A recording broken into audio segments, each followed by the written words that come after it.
글자를 모르는 아이에게 아무리 양서를 준다 한들, 불후의 명작을 준다 한들 그것은 아이에게 큰 도움이 될 수는 없습니다. 아이에게는 이게 뭔가 책을 찢어가지고 낙서를 한다든지 종이접기를 한다든지 오리기를 한다든지 이런 도구로밖에는 보이지 않을 겁니다. 그만큼 눈이라는 것이 사람에게 중요하다는 이야기입니다. 눈이 열려 있어야 제대로 볼 수가 있습니다.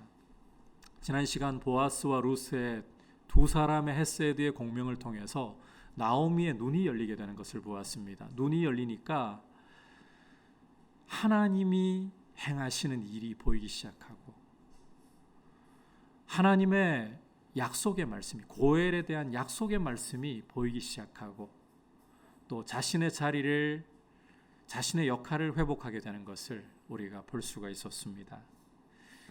오늘은 이제 이와 같이 믿음으로 눈이 열린 사람이 어떠한 특징을 가지고 있는지 함께 나오미를 통해서 살펴보려고 합니다. 믿음의 눈이 열린 사람은 어떤 특징을 가지는가? 자, 첫 번째로는 한번 따라합시다. 자신에게서 타인에게로, 자신에게서 타인에게로 시선을 돌릴 줄 압니다. 앞서 나오미에게 일어난 기적이자 변화들을 살펴보았습니다. 바꿔 말하면 이것은 나오미에게 인생 역전이 일어났다고 할 수 있는데, 인생 역전이라는 것이 진정한 의미에서의 인생 역전이라는 것이 일확천금을 한다고 해서 또 남들이 깜짝 놀랄 만큼 위대한 성공을 이루었다고 해서 이루어질 수 있는 것이 아닙니다. 우리 그리스도인들에게, 믿음의 사람들에게 진정한 인생 역전이란 눈이 열려서 하나님의 손길을 보고 하나님이 행하시는 일을 깨닫기 시작할 때 이루어지는 것입니다. 여러분, 진정한 인생 역전 맛보시기를 축복합니다. 나오미를 보면 이런 인생 역전을 잘 볼 수가 있어요. 나오미의 모습이 딱히 달라진 건 없습니다. 전혀 달라진 거 없어요. 여전히 과부이고 여전히 가난하고 여전히 힘이 없습니다. 그런데 나오미는 완전히 이전과는 달라졌습니다. 며느리 룻이 보리 이삭을 주우러 나갔다가 우연히도 보아스의 밭에 이르렀습니다. 그리고 그날 때마침 보아스가 그 밭에 와서 일꾼들을 축복하는 상황에서 두 사람이 만나게 되었습니다. 여기에서 그치지 않고 보아스가 루스에게 큰 호의를, 헤세드를 베풀어서 보리 한 에바라는 22리터 정도의 보리를 가지고 집으로 돌아갈 수 있게 되었습니다. 그런데 알고 보았더니 이 보아스가 죽은 엘리멜렉의, 나오미의 남편 엘리멜렉의 친족이고 고엘의 유력한 후보자다. 이 사실을 접하면서 나오미는 눈이 열리기 시작했어요. 좀 더 구체적으로 상황을 설명드리죠. 룻은 아무것도 모른 채 그저 자신의 발걸음을 시어머니를 봉양하기 위해 이삭 주우러 옮긴 것뿐인데, 헤세드의 마음으로 발걸음을 옮긴 것뿐인데, 보이지 않는 하나님의 손이 룻의 발걸음을 잡아서 다름 아닌 보아스의 밭에 이르게 하셨고, 또 하나님이 보아스의 발걸음을 사로잡아 바로 룻이 있는, 자기 밭이라도 룻이 있는 그 밭으로 이끌게 하셨고, 그래서 두 사람을 만나게 해주셨습니다. 거기에 하나님이 보아스의 마음을 헤세드에 반응하게 하셔서 룻에게 보리 한 에바나 주울 수 있도록 큰 호의를, 헤세드를 또 베풀게 하셨고, 바로 이와 같은 것이 나오미의 눈을 열었다는 거예요. 이렇게 눈이 열리기 시작하니까 나오미의 삶에 생기가 돌아요. 그 전까지만 해도 나오미의 삶은 굉장히 수동적이었습니다. 룻기 2장 시작 무렵에만 해도 룻이 적극적으로 어머니를 봉양하기 위해서 보리 이삭 주우러 나가려고 하지, 나오미는 좀 나가서 지금 보리 추수할 때니까 네가 한번 이삭을 주워 왔으면 좋겠다, 이런 말 자체를 안 했습니다. 룻이 말하니까 그제서야 내 따라 가라. 그만큼 수동적이었어요. 그런데 하나님의 손길을 보면서부터 이제 나오미가 달라지기 시작했습니다.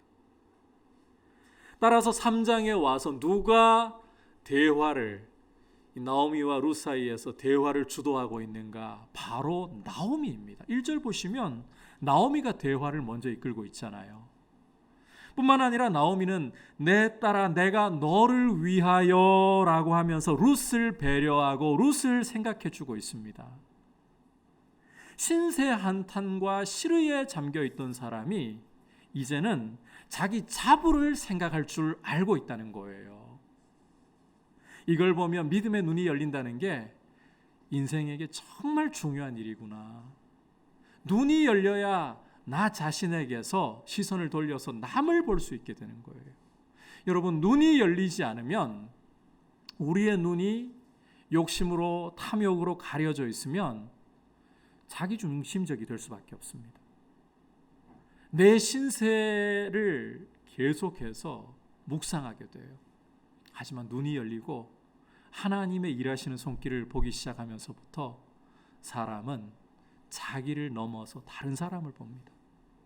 간혹 믿음의 눈이 안 열려도 나는 남을 위해서 봉사하고 섬기기를 원합니다. 이렇게 이야기를 하는 사람들을 우리가 보면서 저 사람 참 의인이다. 저 사람 참 멋있는 사람이다. 그런데 여러분, 진짜 그 사람의 내면을 파고들어 보면 그와 같은 포장 속에는 자기 중심이라는 이기적인 마음이 있어요. 그걸 통해 남에게 내가 이런 사람이야 과시하고 싶은, 자기의 공덕을 쌓고 싶은 마음이 있다는 거예요.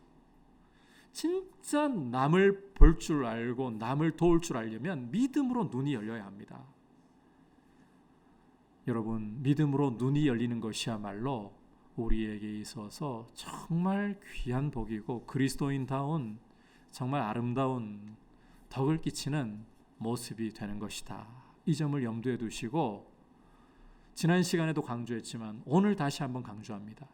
믿음의 눈이 열리는 것을 여러분 어떤 것보다도 사모하고, 주님이 그 법의 피로써 우리 눈을 씻어주셔서 눈이 더 밝혀지고 더 활짝 열려서 하나님 아버지께서 행하시는 일들을 볼 수 있게 되고, 말씀을 더욱더 깊이 깨닫고 말씀 속에서 하나님 만나는 귀한 역사가 있기를 주님의 이름으로 축복합니다.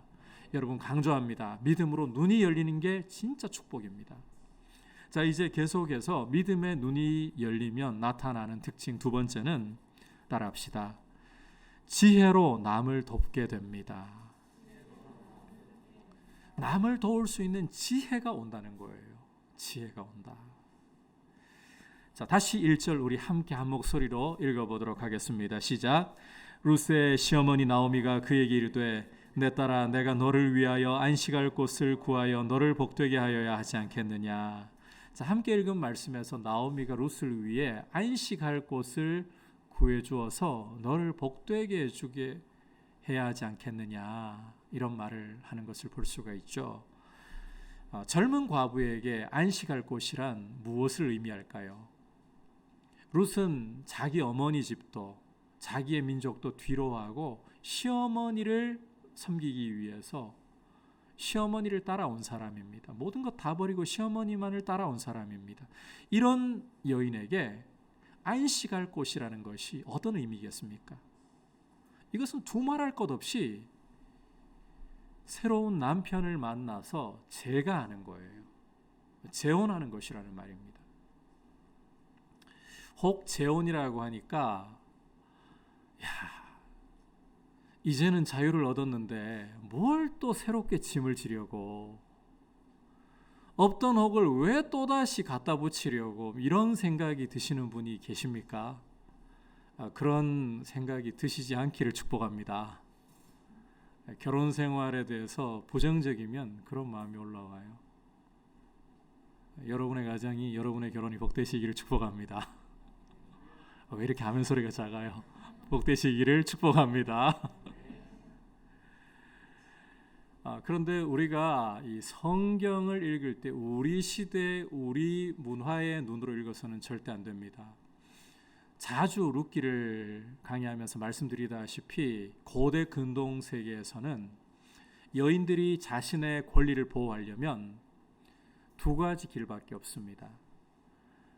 결혼하지 않은 여인의 경우는 누구를 통해서? 아버지를 통해서. 결혼한 여인의 경우는 누구를 통해서? 남편을 통해서. 이 두 길밖에 없어요. 따라서 과부에게 안식할 곳이라는 것은 남편을 새롭게 만나 자기 권리를 보호받을 수 있는 거예요. 며칠 전 뉴스를 보니까 아프가니스탄에서 이제 미군이 철군하면서 탈레반이 다시 세를 잡아가기 시작하고 있는데 이런 기사가 실렸더라고요. 그 기사 중에 한 여자가 그 남자, 이제 다른 남자이죠. 가족 중에 남자가 아니라 남자하고 전화 통화를 했다는 이유만으로 채찍으로 40대를 맞는, 비명을 지르면서 다시는 그러지 않겠다고 해도 소용이 없어요. 그런 기사가 실렸더라고요. 현대 세계에서도 근동 지역에 이런 일이 아직까지 벌어지고 있습니다. 하물며 고대 세계에 과부된 사람이 재혼하지 않으면, 남편이 없으면 절대로 자기 권리를 보호받을 수가 없어요. 그러니까 루스에게 안식할 곳이라는 것은 두말할 것 없이 재혼하는 것이다.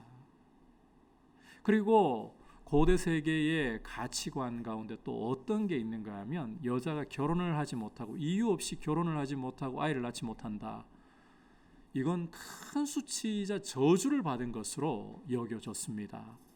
이와 같은 사실을 보여주고 있는 성경 구절 한 곳이 있는데, 이사야 4장 1절 말씀을 보시면 하나님께서 이스라엘에게, 예루살렘에게 큰 심판을, 죄악으로 인하여 큰 심판을 내리겠다. 하나님이 이 심판을 내리실 때 전쟁이라는 도구를, 막대기를 쓰시거든요. 남자들이 죽잖아요. 그러니까 어떤 일이 벌어지느냐, 7 여인이 한 남자를 붙들고는 우리가 알아서 우리 옷을 입을 테니까, 우리가 알아서 우리 음식을 먹을 테니까 부디 우리로 당신의 이름으로 불리게만 해달라. 그렇게만 해주신다면 우리가 더 바랄 게 없겠습니다. 그만큼 고대 세계에는 여인들이 결혼을 하지 못한다, 아이를 갖지 못한다, 수치이자, 어마어마한 수치이자 저주로 여겼다는 겁니다. 따라서 여기 나오미의 말 속에서 루스에게 안식할 곳을 구해주겠다, 그래서 너를 복되게 하겠다, 이것은 재혼 외에 다른 것을 생각할 여지가 없다, 이렇게 보시면 되는 겁니다. 문맥도 그 사실을 증명을 하고 있어요.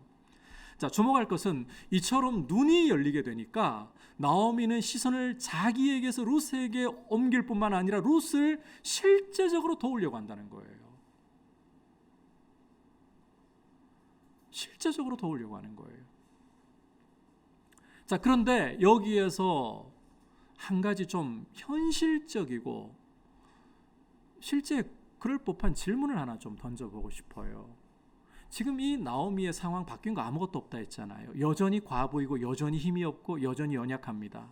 이런 사람이 며느리에게 조언을 준다고 한들 과연 진짜 도움이 될 만한 조언일까?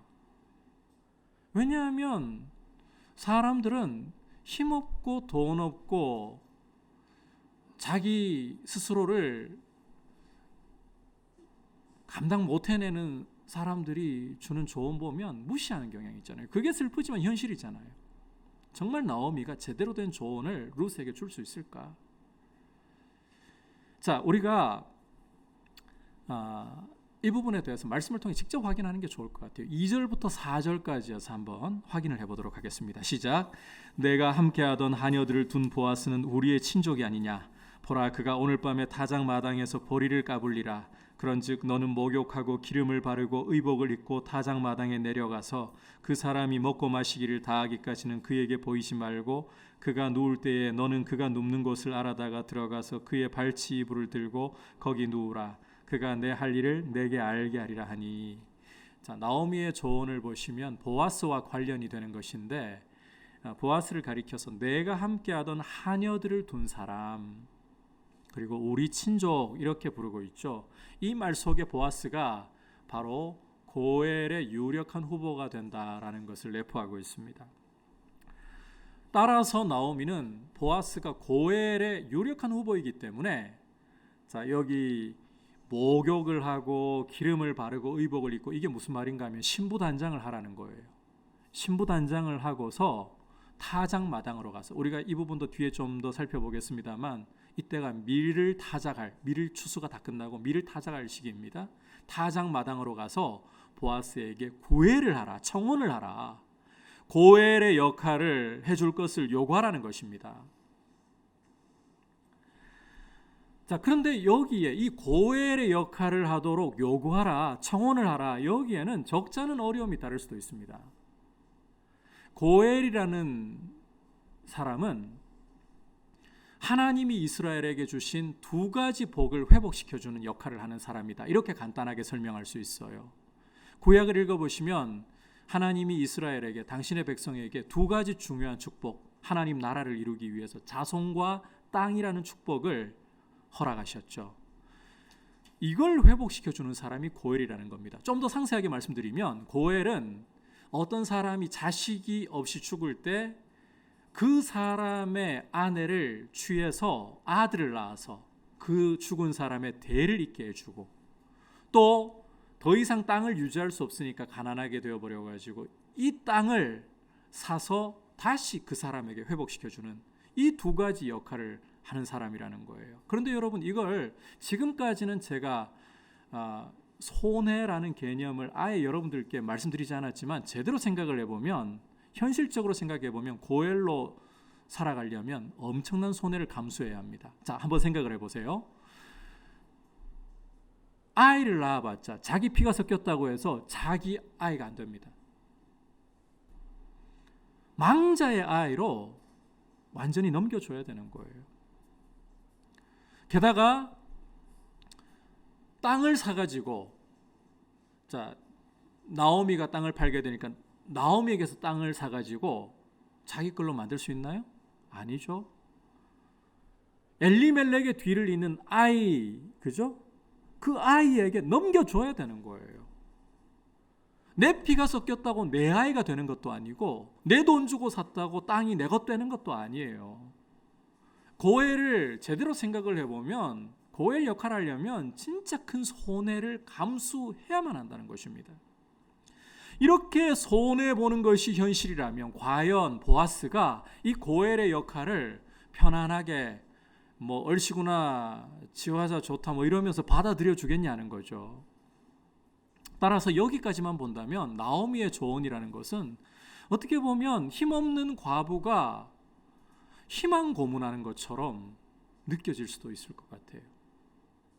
자기 희망사항을 룻에게 그저 전달하는 것 아닌가, 이렇게도 현실적으로 보일 수도 있단 말이에요.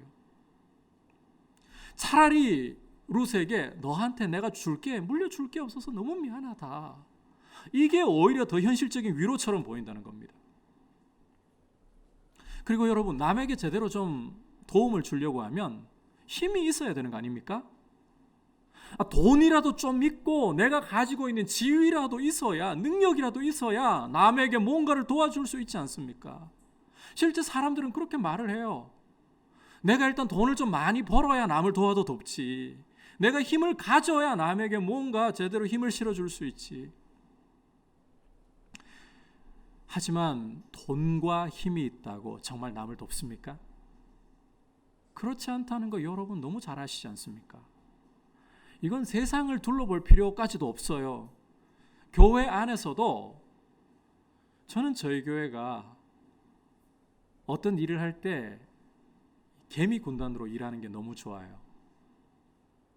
간혹 교회들 소식을 들어보면 어떤 분이 교회에 큰 액수의 헌금을 한다든지 헌물을 한다든지, 그리고 나면 내가 이만큼 교회에 공헌을 했으니까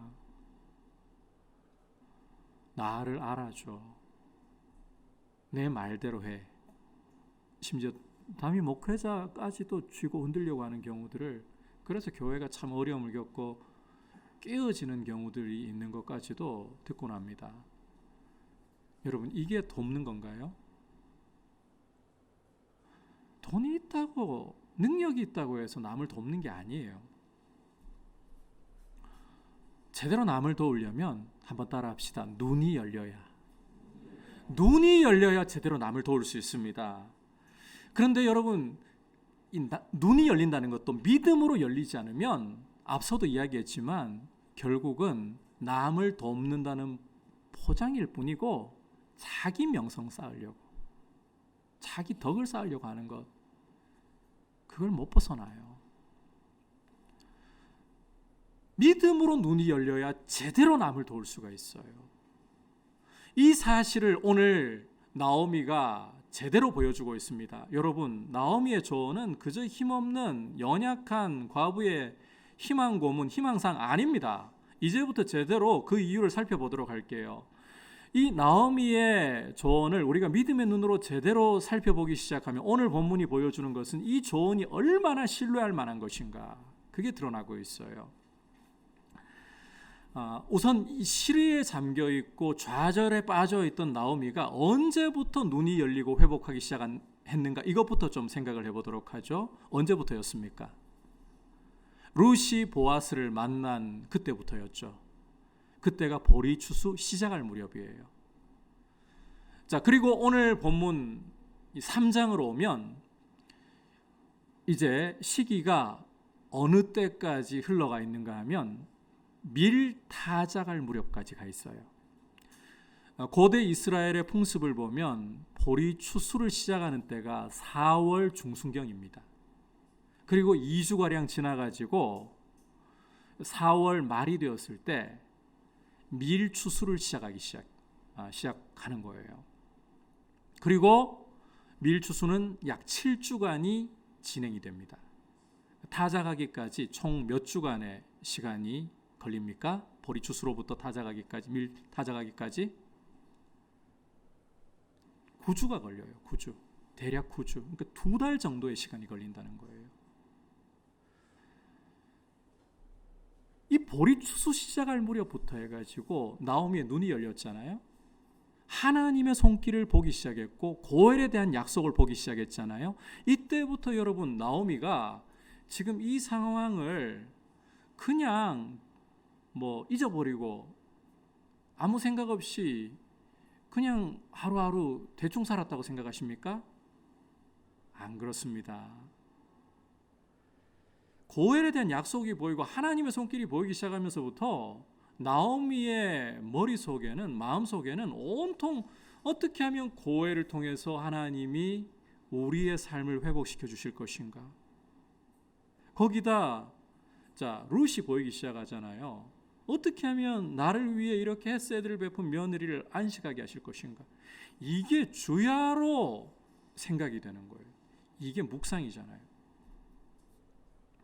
이 상황을 자그마치 9주 동안이나 2개월 동안이나 하루도 빠짐없이 계속해서 생각하는 거예요.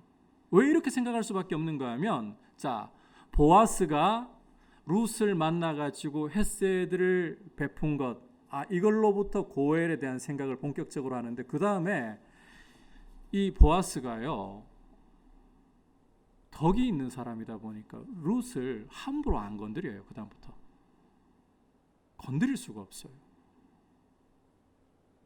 자기 딸뻘 되는 사람 함부로 눈길 주거나 마음 흘려보내지 않는 거예요. 두 사람이 룻과 보아스가 만나서 결혼을 해야 고엘의 역할을 하는 거잖아요. 그런데 만남이 안 이루어져요. 분명히 하나님이 인도하심을 보여주셨는데 그 다음 진척이 안 되는 거예요. 그러면 여러분이 나오미라면 어떻게 하시겠습니까?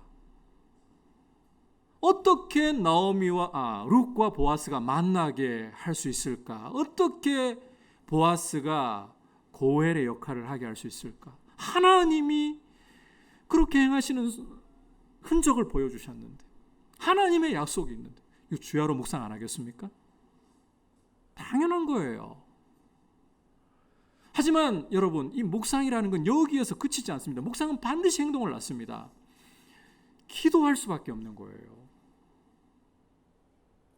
사사시대에 사람들이 각기 자기 소견에 옳은 대로 행하는데 기도를 제대로 했을까요? 본문의 흔적도 안 보이는데 근데 여러분, 이스라엘은 썩어도 준치라고요. 모세 율법대로 이 사사 시대에도 대제사장이 적어도 형식은 유지하고 있어요. 하루 2번 드리는 상번제, 하루를 시작하면서 그리고 하루를 오후 늦게 마감하면서 드리는 상번제를 늘 드려요. 그 시간에 나머지 이스라엘 사람들은 기도하는 거예요. 그게 기본이에요. 그러니까 눈이 열리기 전에도 하나님에 대해서 자기를 괴롭게 하셨다라고 말하던 나오미라면 눈이 열린 후에 이 문제 놓고 기도 안 한다는 게 이상한 거예요.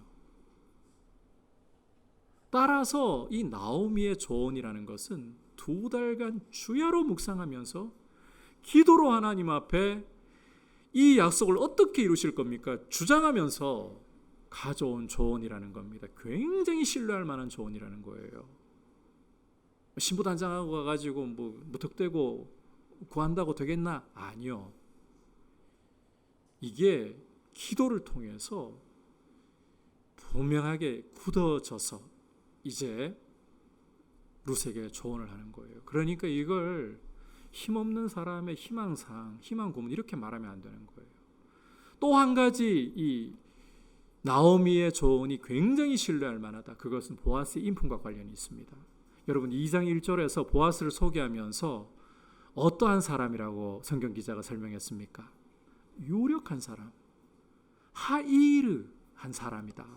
이 하이르라는 말은 이 재력과 더불어 덕을 겸비했다는 거예요. 그러니까 나오미가 도덕적으로도 굉장히 탁월하고 믿음도 좋은 사람이라는 말입니다. 그 증거를 자기 일꾼들에게 나타내었고 더 중요한 것은 룻에게 확실하게 나타내었잖아요. 그 증거 때문에 나오미가 눈을 뜨게 된 거잖아요. 따라서 신부단장 시켜가지고 타작마당에 룻을 보내가지고 구애하라, 청혼하라. 그러면 보아스가 룻을 왜 이러냐고, 난 그렇게 할 의사 없다, 이렇게 내버려 두지 않는다는 겁니다. 설령 자기가 고엘 역할을 못해도 고엘 역할 못할 수도 있어요. 3장 14절과 4장을 읽어보시면 보아스보다 더 엘리멜렉과 가까운 친족이 있어요. 그 사람이 고엘 1순인 거예요. 그 사람 때문에 보아스가 고엘 역할 못해도 보아스는 책임 있게 그 사람과 룻을 연결시켜 줄 것이다, 이 확신이 오는 거예요.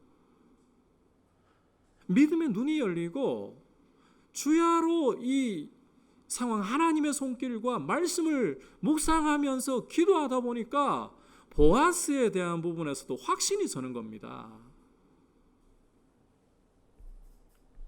따라서 나오미의 조언이라는 것은 힘없는 늙은 과부의 희망상, 희망 고문 아니라는 거예요. 오히려 이 나오미의 조언을 어떻게 보아야 하는가? 우리가 이후의 상황들을 보면 실제로 이 나오미가 조언해 준 대로 그대로 다 이루어지거든요. 지혜로 봐야 되는 거예요. 여러분, 믿음의 눈이 열리고 하나님의 손길을 보기 시작하고 하나님의 약속을 붙들기 시작하는 사람에게는 지혜가 옵니다. 위로부터 지혜가 와요. 내가 처해 있는 상황을 제대로 해석할 수 있는 지혜, 남을 어떻게 제대로 도울 수 있을지, 이런 지혜가 오는 거예요. 믿음의 눈이 열리지 않으면 우리가 남을 돕는다, 굉장히 피상적으로 갈 수밖에 없고 또 본질로 들어가 보면 이기적이라고 했죠. 그런데 믿음의 눈이 열려서 남을 도울 생각을 제대로 하기 시작하잖아요. 하나님 앞에 기도할 수밖에 없어요. 나하고 다르거든요. 누구 하나 같은 사람이 없잖아요. 따라서 하나님, 어떻게 저 형제를, 저 자매를 도와야 합니까? 실제적으로 도와야 될 거 아니에요. 기도하지 않을 수 없어요. 그러다 보면 여러분들에게 전혀 생각지도 못했던 어떤 깨달음이 오기도 하고 인사이트가, 이런 부분들이 지혜로 오는 거예요. 이렇게 여러분 도와주다 보면 상대도 깜짝 놀라요. 내가 하나님께 이걸 구하고 있었는데 이걸 주셨네요. 이런 이야기들을 종종 들어요. 이 지혜가, 하늘로부터 오는 지혜가 우리에게 있을 때 남을 제대로 보고 남을 제대로 도울 수 있는 것입니다. 힘이 있어서, 돈이 있어서 남을 돕는다고요? 천만에요. 그것은 세속적인 생각이에요. 하늘로부터 오는 지혜가 우리에게, 우리 삶에 가득할 때 그 지혜가 남들을 제대로 살리고 제대로 돕도록 우리를 이끌어요. 우리만 살리는 것이 아니라 남도 살리게 되는 거예요. 따라서 잠언 기자는 은이나 금보다도, 고대에는 진주가 왕족들이나 귀족들이 착용하는 아주 귀한 보석이었거든요. 진주보다도 더욱더 사모할 것이 바로 지혜이다. 여호와를 경외할 때에 하나님의 말씀의 교훈대로 순종할 때 오는 게 지혜라는 선물이에요. 여러분, 지혜라고 할 때에 머리가 더 남들보다 비상하고 상황 판단을 아주 빠르게 감각 있게 잘해가지고 남들보다 미꾸라지처럼 어려움도 잘 피해 나가고 요령 있게 행동 잘하고, 이게 지혜라고 생각하지 마십시오. 성경이 말씀하는 지혜는 하나님을 경외하는 거예요. 하나님의 말씀의 교훈에 마음을 다해 순종할 때 오는 거예요. 이 지혜는 자기도 살리고 남도 살려요. 이런 지혜로 무장한 한 지혜자가 있으면 전도서를 읽어보세요. 잠언을 읽어보세요. 성읍이 살아나는 거예요. 그만큼 위로부터 오는 지혜가 중요하다. 그런데 이 지혜는 믿음으로 눈이 열릴 때 오는 것이다. 그래서 어떤 것보다 여러분께서 귀하게 여기셔야 할 축복은 믿음으로 눈이 열리는 것이다. 이렇게 생각을 하셔야 합니다. 당장 우리 눈앞에 하나님께서 죽은 사람도 살려주시고 불치병에 걸려서도 그런 사람을 한순간 병이 떠나가게 하시고, 귀신 들렸던 사람에게서 귀신이 나가고 방언이 터지고 예언이 쏟아져 나오고, 이런 것이 필요할 때도 있죠. 복음을 위해서 우리에게 필요할 때도 있어요. 하나님이 주시면. 그런데 이보다 더 중요한 게 뭔가 하면, 우리가 기적을 보든 보지 않든, 큰 일을 보든 보지 않든 언제나 믿음의 눈이 열려 하나님을 볼 수 있는 겁니다. 이것보다 중요한 게 없어요. 기적이 일어나도 눈이 안 열린 사람은 정말 놀라운 일이 일어났다고 감탄하고 충격받고 그걸로 끝이에요. 그러나 믿음의 눈이 열린 사람은 지극히 평범한 일상 속에서도 하나님을 보기 시작합니다. 하나님과 동행해요. 제가 사도행전을 과거에 강의하면서 그런 이야기를 드렸잖아요. 사도행전은 갈수록 표적과 기사가 점점 줄어든다고. 처음에 초대교회가 태동할 때에는 성령께서 오순절날 제자들 위에 강림하셨을 때는 제자들의 혀를 사로잡아가지고 각 사람이 난곳방언으로 하나님의 큰일이신 예수 그리스도를 선포하게 하시는 일이 일어나죠. 어떤 병자든지 심지어 그림자라도 덮일까? 그렇게 하면 귀신이 떠나가요. 병이 떠나가요. 또 아나니아와 삽비라 같은 사건이 벌어졌을 때에는 베드로가 성령 충만해가지고 그 사람들의 속을 꿰뚫어 보잖아요. 그리고 말씀을 선언하는 대로 아나니아와 삽비라가 죽어 실려나가는 일도 벌어졌잖아요. 베드로 같은 경우는 다비다와 같은 여제자, 도르가라는 이름으로 불리기도 하는 여제자를 살리기도 했잖아요. 그런데 여러분, 사도행전이 20장을 넘어가지고 사도 바울이 예루살렘으로 올라가서부터는 이런 기적들, 이런 표적들이 안 일어납니다. 바울이 유대인들에게 구타당하다가 로마 시위대에게 붙잡혀가지고 감옥에 갇힌 이후로부터는 기적이 안 일어나요. 감옥에 갇혔으면 감옥 문이 저절로 열려야 될 거 아닙니까? 어떤 군대가 몰려와도 한순간 하나님이 이들 다 그냥 쓸어버리셔야 될 거 아닙니까? 그런데 그런 일이 하나도 안 일어나요. 중요한 것은 그런 기적이 일어났느냐 아니냐가 아니에요. 하나님께는 우리가 생각할 때 기적인 거지 하나님께는 그냥 평범하신 일이에요. 그래서 기적이 일어나든 일상이든 그것이 감옥이든 간에 하나님을 보는 눈이 열려 있느냐, 믿음의 눈이 열려 있느냐.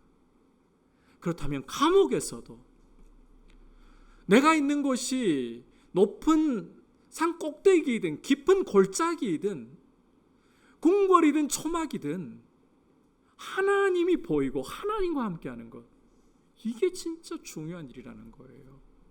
우리가 이렇게 하나님을 가까이 하고 하나님을 사랑하고 하나님과 동행하는 이러한 모습으로 한 걸음 한 걸음 나아갈 수 있도록 눈 열어주시고 지혜를 주셔서 나를 넘어 남을 돕는 진정한 축복의 사람들이 될 수 있기를 주님의 이름으로 축복합니다.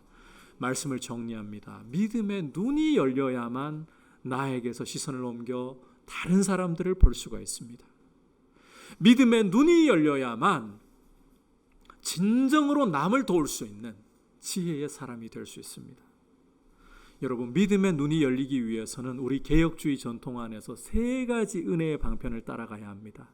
말씀과 기도와 성례라는, 이 성례는 공동체가 함께할 때에 우리가 세례를 통해 성찬식을 통해 가지기 때문에 개인적으로는 할 수 없지만 개인적으로는 말씀과 기도, 이게 그냥 형식적인 의무가 아니라 주님을 더 가까이 하기 위한 거룩한 의무로 여러분들 힘을 쓰셔야 돼요. 누가 대신해 주는 것 아닙니다. 주님을 친밀하게 따르고 주님과 가까이 하기 위해서 말씀과 기도 생활에 깨어 있으시기를 바랍니다. 그리고 우리의 눈을 성령께서 활짝 열어주셔서 이렇게 남을 돕는 사람들, 지혜로 남을 돕는 사람들, 하나님의 일하심을 보고 그 흔적을 따라 하나님의 손과 발이 되는 그런 역할을 하는 통로들이 될 수 있기를 축복합니다. 이제 말씀을 생각하면서 함께 438장 고백드리겠습니다.